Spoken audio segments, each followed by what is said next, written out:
तो हिंदी व्याकरण में क्या बतला दिए थे? संधि। संधि बतला दिए थे, स्वर संधि तक बतला दिए थे।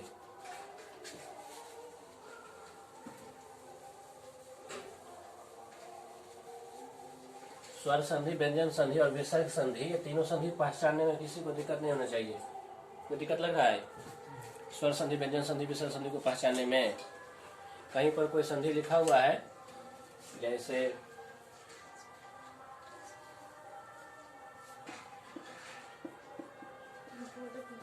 देव जोड़ इंद्र, देव जोड़ इंद्र दिख रही है ना?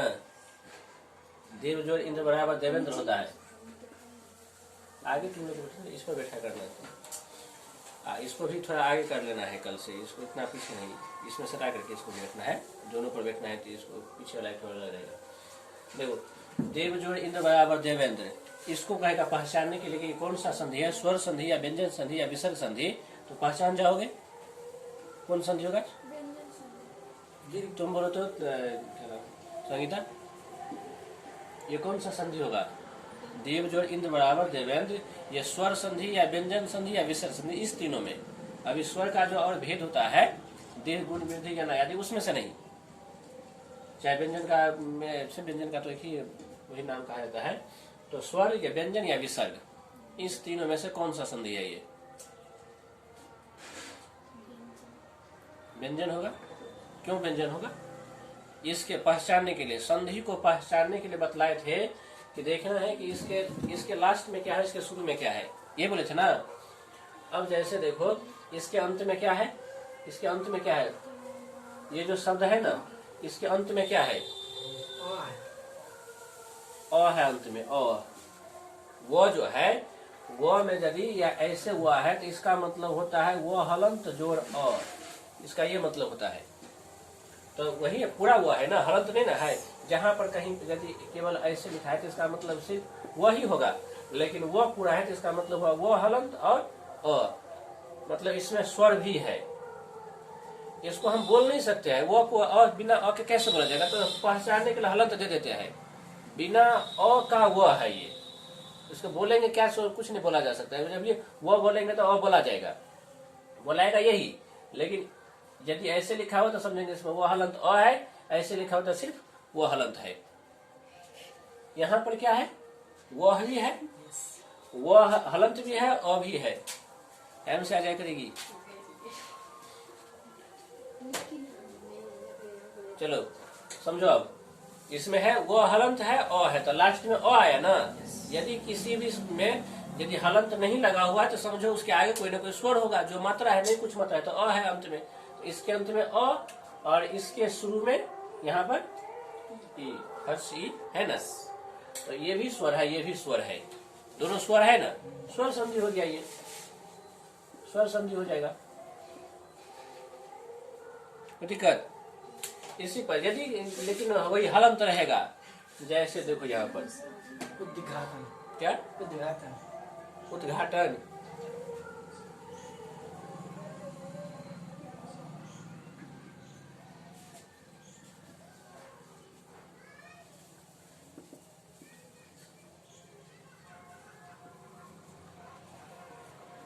ऐसे लिखा हुआ है। इसके लास्ट अंत में क्या है, नहीं तो है, तो है, हलंत है, तो इसके अंत में तो हलंत हुआ, तो ही हुआ अंत में। तो का जो व्यंजन तो जो हुआ वह अंत में है, और इसके शुरू में भी घ है ना। यदि आकार होगा भी तो आ तो लास्ट में आ जाएगा ना, आ तो शुरू में आएगा नहीं, लास्ट में आ गया। ये घ हलंत जो हुआ वो शुरू में, यानी कि ये भी व्यंजन, ये भी व्यंजन, ये हो गया व्यंजन संधि, हो गया।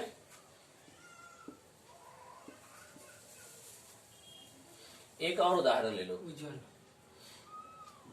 जिसमें एक स्वर और एक व्यंजन आए।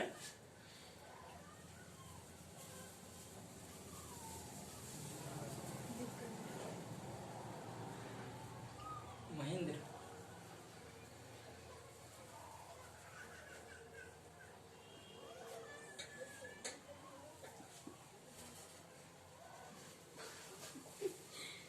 वागीश्वरी, वाक जोड़ ईश्वरी, वागीश्वरी होता है। अब देखो यहाँ पर क्या है, इसके अंत में क्या है, क हलंत है ना। क का जो अ होता है वो अ नहीं है, यहाँ भी वही था, यहाँ भी अंत में त हलंत था, इसमें क हलंत है। यही यदि हलंत नहीं रहेगा तो कहेंगे अंत में अ है, लेकिन हलंत हो गया तो अंत में क है, और यहाँ पर शुरू में क्या है, दीर्घ ई है। अब देखो यहाँ पर ये हो गया व्यंजन, ये हो गया स्वर, तो एक व्यंजन एक स्वर, तो ये स्वर संधि होगा कि व्यंजन संधि, कौन संधि होगा, व्यंजन संधि। बतला दिए थे कम से कम एक भी व्यंजन हो गया तो वह व्यंजन संधि हो गया।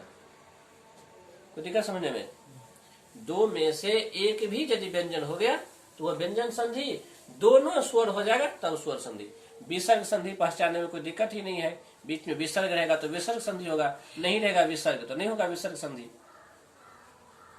अभी ये नहीं बतलाए नियम कि किस तरह से संधि विच्छेद करेंगे चाहे संधि करेंगे, अभी नियम क्या बतलाए कि हम पहचानेंगे कैसे कि स्वर संधि है, व्यंजन संधि है, विसर्ग संधि है। और ये कोई कठिन नहीं था, आसान था।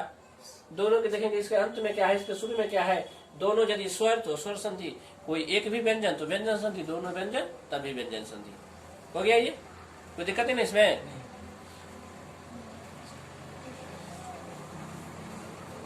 केवल बतलाना है तो जल्दी, मतलब कम समय में भी बहुत बातें समझ में आ जाएगी। ये बातें फिर लिखाना उखाना रहता है तो ज्यादा टाइम लिखाने में ही लग जाता है, इसलिए सोचा लिखाएंगे अभी नहीं, कोई कॉपी में दे दिया करेंगे लिखने के लिए। चलो अब जैसे स्वर संधि पढ़ना है। स्वर संधि के 5 भेद होते हैं, मालूम है, पहले भी यदि सीखी होगी चाहे याद की होगी तो होगा ध्यान। स्वर संधि के 5 भेद होते हैं। पहले स्वर संधि, स्वर संधि के 5 भेद।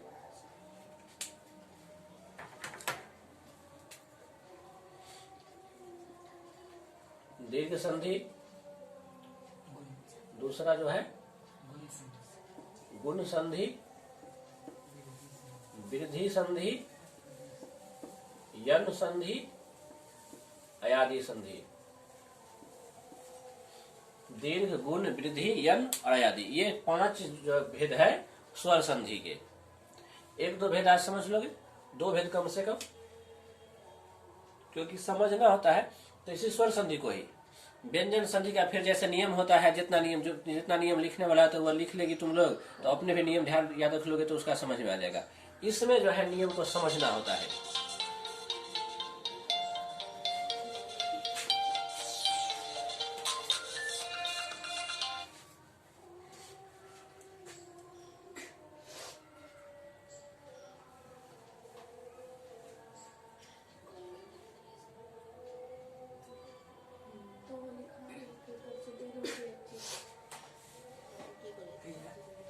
चांद वाला है ना, उसमें भर देंगे, निकलना है।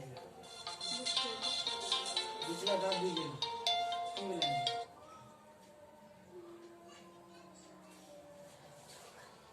अभी देखते हैं। ये दोनों डिस्टर्ब। और नहीं ना। चलो तो समझोगे आप, इस 5 को समझना होता है। उसमें से 1-2 समझेंगे। जैसे दीर्घ संधि है सबसे पहले, उसका नियम होता है दीर्घ संधि का कि 2 सवर्ण मिलकर दीर्घ हो जाते हैं।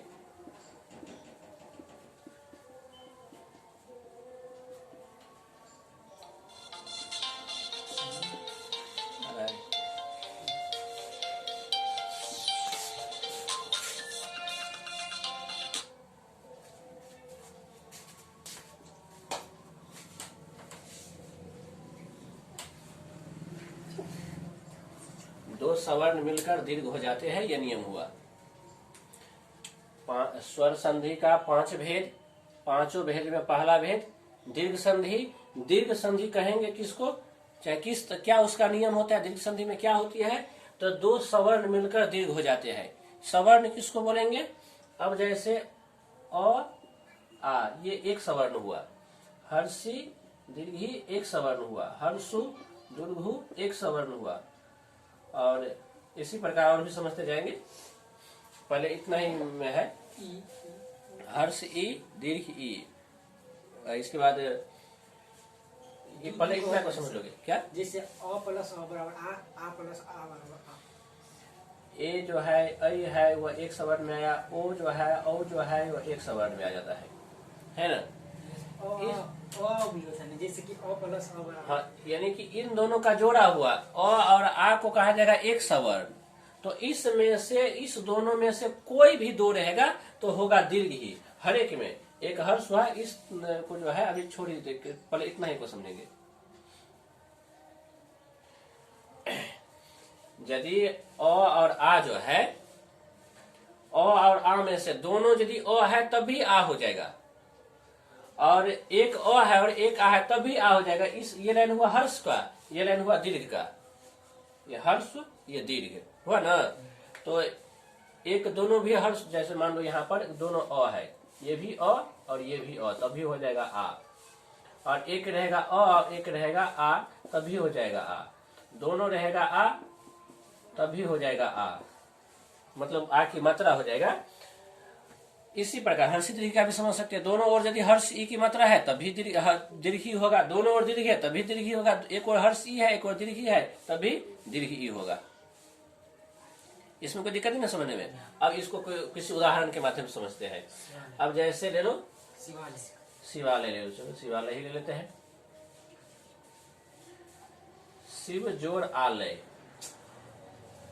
बराबर शिवालय है ना। शिव जोड़ आलय बराबर शिवालय। अब देखो इसके अंत में क्या है अ, इसके अंत में क्या है आ। अ और आ मिलकर यहाँ क्या बना है आ, है कि नहीं। विद्या ले लो, आलय ले लो, विद्यालय। यहां भी वही बात है, अंत में आ, यहां भी आ, दोनों आ मिलकर बना क्या है आ। तो यहाँ एक अ था और एक आ था तभी आ बना। यहाँ एक आ है, दोनों यहाँ भी आ है, दोनों आ है, फिर भी आ बना।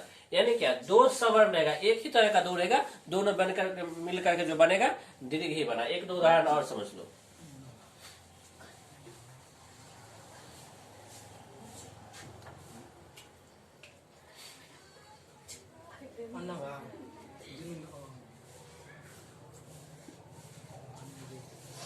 भानु जोड़ उदय,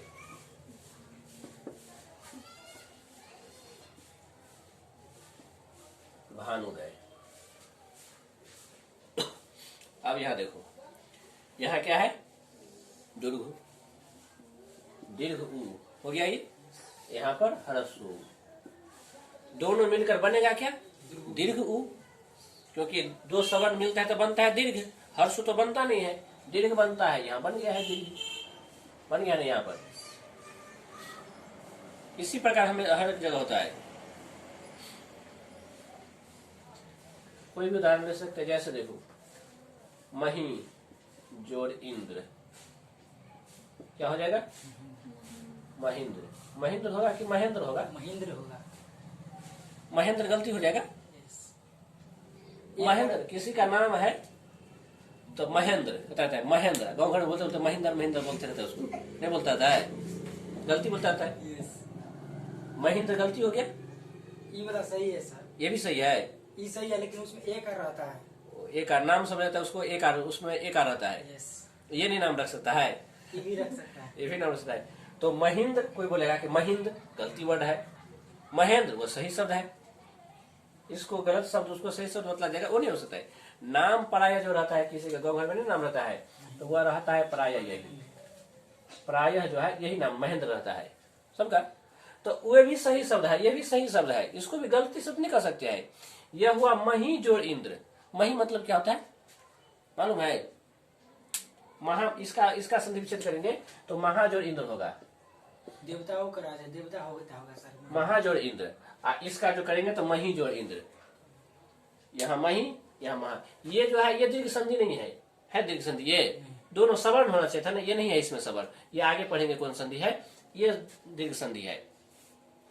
मही मतलब है धरती, इंद्र मतलब, इंद्र मतलब क्या होता है मालूम है, इंद्र मतलब क्या होता है, इंद्र मतलब राजा होता है, इंद्र मतलब होता है राजा। मही जोड़ इंद्र, धरती का राजा महेंद्र।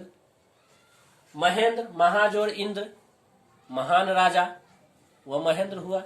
दोनों सही है, लेकिन चूंकि हम अभी पढ़ रहे हैं कौन संधि, दीर्घ संधि, इसीलिए यह दीर्घ संधि नहीं हुआ, ये दीर्घ संधि हुआ। देखो लास्ट में दीर्घ ई, शुरू में हर्ष ई, सॉरी उल्टा बोला गया, हाँ सही ही था। इसके लास्ट में दीर्घ ई, इसके शुरू में हर्ष ई, दोनों मिलकर क्या बना, दीर्घ ई। कोई दिक्कत इसमें? बिल्कुल आसान नियम है ये कि दो सवर्ण मिलकर दीर्घ हो जाते हैं। एक ही तरह का अ आ एक सवर्ण हुआ, हर्ष दीर्घ हर्ष दीर्घ, आगे ए भी होता है। ए आई जहां पर मिलेगा तो वहां ऐ होगा, ओ जहां मिलेगा तो वहां औ होगा। पहला नियम में किसी को दिक्कत नहीं ना? चलो दूसरा नियम समझो। दूसरा नियम क्या है? दूसरा नियम है, दूसरा नियम कहते, दूसरा भेद उसका, स्वर संधि का दूसरा भेद गुण संधि।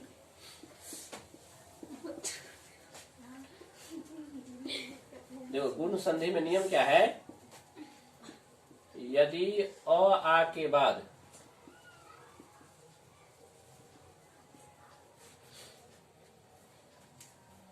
हर्ष ए, दीर्घ ए, हर्ष ओ, दीर्घ ओ और री आए,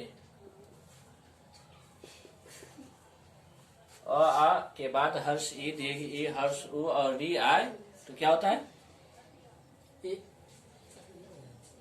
तो हर्ष ई और दीर्घ ई, ये जो है किसमें? ए में है ना। हर्ष उ और दीर्घ उ ये जो है ओ में, तथा री हलंत में बदल जाता है ना।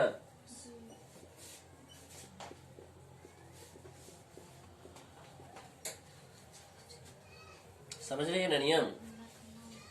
इसको अच्छी तरह से, संधि जो है, संधि समास 2 चैप्टर जो होता है हिंदी व्याकरण में, उसको अच्छी तरह से समझ लोगे तो भाषा पर बहुत पकड़ आ जाती है। अभी तक हिंदी संधि में लोग क्या करते हैं, रट लेते हैं, नियम नहीं समझते हैं। तो नियम यदि समझ लेते हैं तो उसको यदि संधि विच्छेद हम करेंगे, दोनों का अर्थ भी हम समझ सकते हैं, और सही जो हुआ, हम जो संधि विच्छेद किए वह सही हुआ या नहीं हुआ, इसकी भी हम जांच कर सकते हैं। दोनों को अलग किए, अब लगा कि नियम पर हो रहा है, जो नियम है ये शुरू में इस तरह का वर्ण रहेगा, बाद में इस तरह का वर्ण रहेगा, दोनों मिलकर इस तरह का वर्ण बनेगा। यदि ऐसा हो रहा है तो हमारा संधि विच्छेद सही है, नहीं तो गलती है। खुद भी अपने कर सकते हैं। तो ये नियम क्या बतला रहा है कि अ आ के बाद हर्ष ई दीर्घी, हर्ष दीर्घ और री आए तो हर्ष ई दीर्घी ए में, हर्ष उ दीर्घ ओ में बदल जाता, और री जो है रहलन में बदल जाता है। अब देखो जैसे उदाहरण ले रहे हैं देवेंद्र, जो पहले बतलाए थे ना, जैसे में देव जोड़ इंद्र,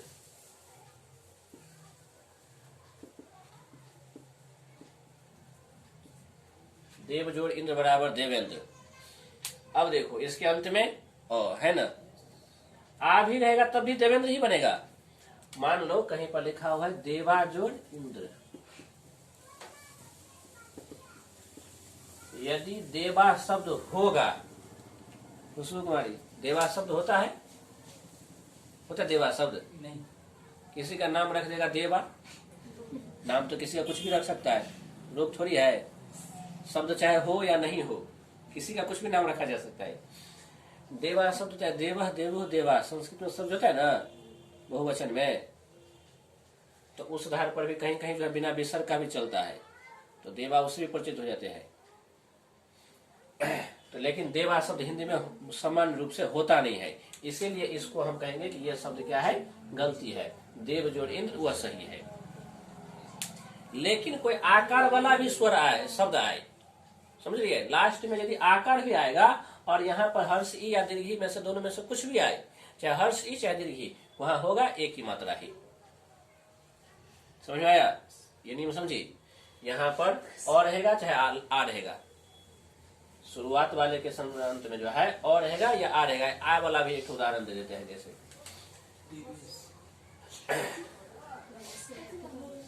प्रवेश, प्रवेश नाम होता है किसी का? प्रवेश होता है, प्रवेश होता है।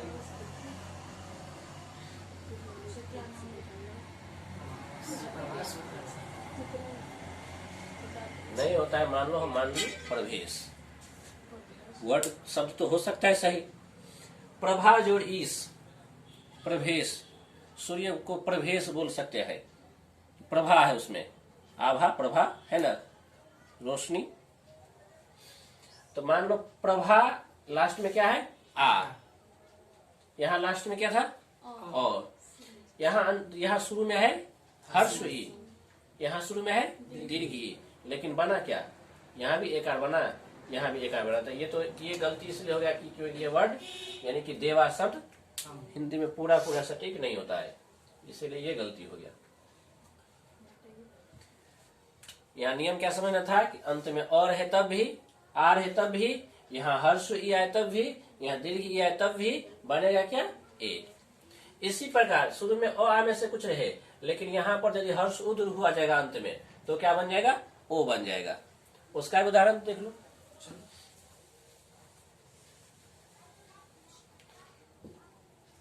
उसका उदाहरण हुआ जैसे सूर्य जोड़ उदय, सूर्योदय। शुरू में क्या है, इसके अंत में, शुरू वाले शब्द के अंत में और है तब भी, आर है तब भी, कोई फर्क तो पड़ेगा नहीं इसमें, क्योंकि और आदम में से दोनों में से कुछ रह सकता है। चलो इसमें सूर्य शब्द सही होता है, तो अंत में अ है, इसके शुरू में हर्ष उ है, हर्ष उ रहेगा तब भी, दीर्घ उ रहेगा तब भी, लेकिन यहाँ पर हर्ष उ ही देंगे, दीर्घ उ नहीं देंगे, क्योंकि उदय में हर्ष उ सही होता है, हर्ष उ दिए, दोनों मिलकर क्या बनेगा, ओ। कोई दिक्कत नहीं इसमें। इसके जगह पर जो है सूर्य की जगह पर कोई दूसरा वर्ड भी, आकार वाला भी किसी को ले सकते हैं, यहाँ पर दीर्घ वाला भी ले सकते हैं। उदाहरण पढ़ोगे ना बुक में, तो बहुत सारे ऐसे उदाहरण आएगा जिसमें यहाँ पर आ रहेगा, यहाँ पर दीर्घ रहेगा, चाहे हर्ष रहेगा, लेकिन बनेगा ओ ही। समझा कि नहीं। ये री वाला जैसे देख लो, गंगोर में सर, क्या गंगोर में, गंगोर में जैसे होता है, गंगा जोड़ उर्मी, गंगोर में ओकार हो जाता है। ये री वाला उदाहरण देख लो, देव जोड़ ऋषि, जैसे ऐसे ही देवर्षि है ना, देवर्षि किसको बोलते हैं, नाथ को, ऋषि कोई भी देवता का जो ऋषि हुआ।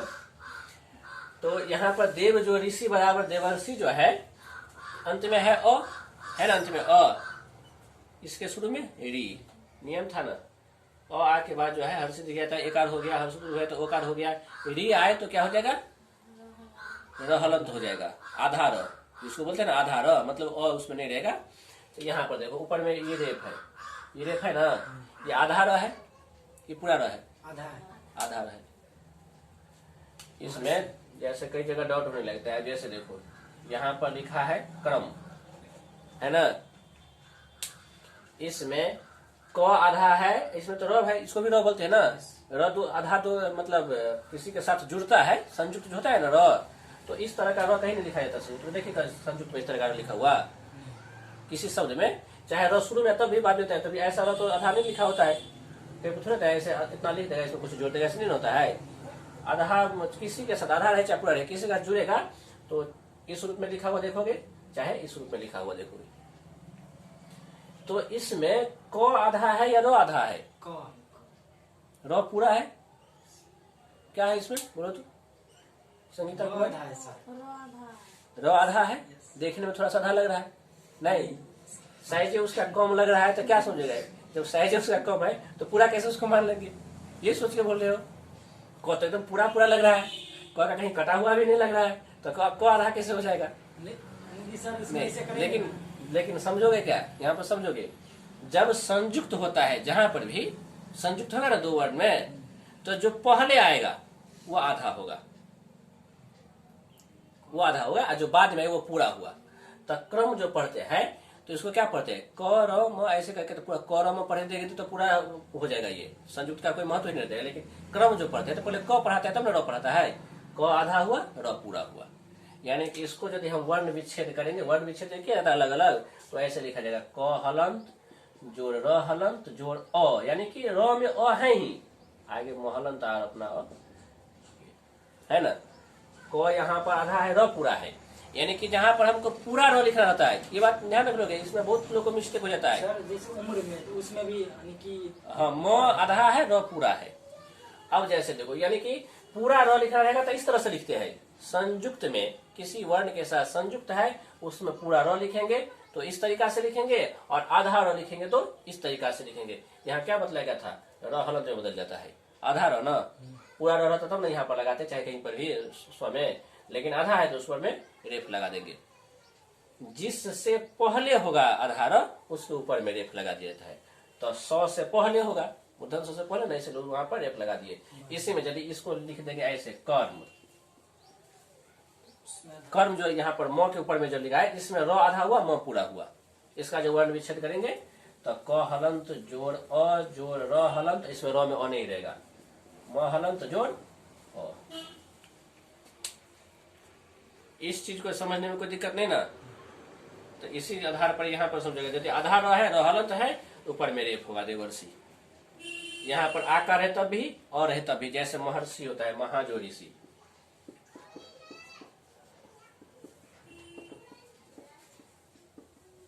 सेम है ना, वैसे ही वहां भी रहलंत हुआ, भले यहाँ पर आकार है तब भी, अकार है तब भी, री है रहलंत होगा, यानी कि रेप होगा ऊपर में। ये नियम समझ में आ गया ना?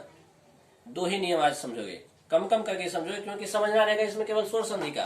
स्वर संधि हो गया, दीर्घ संधि का जो नियम होता है वो नियम बतला देंगे, नियम लिख लोगे, याद रख लोगे, तो उसके आधार पर व्यंजन संधि विसर्ग संधि हो जाएगा। स्वर संधि को अच्छी तरह से समझना रहता है। क्वेश्चन सभी परीक्षा में ज्यादातर स्वर संधि में से ही पूछ देता रहता है।